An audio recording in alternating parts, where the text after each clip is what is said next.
Did you know the fact that we only have 5 senses is actually a lie? Well, kind of, because you've probably heard since you were a kid that humans have sight, sound, taste, touch, and smell, but the truth is that scientists and philosophers argue that number is actually way too low, and depending on how you count, humans actually have closer to 9 or maybe even 20 senses. So what's actually going on here? Well, the 5 senses idea comes from Aristotle over 2,000 years ago.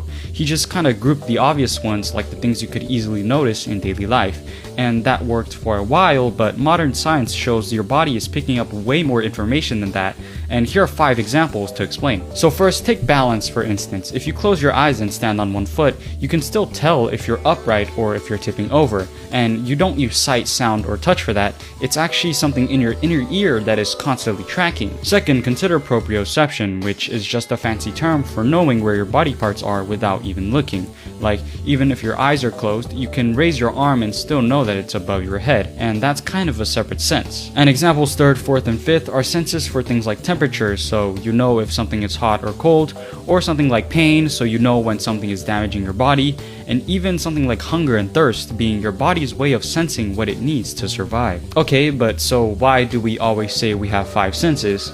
And well, that's because saying 5 is easier to teach kids, while the actual truth is that your experience of reality is built on a whole network of senses working together, and actually trying to thoroughly explain that is kind of hard to do.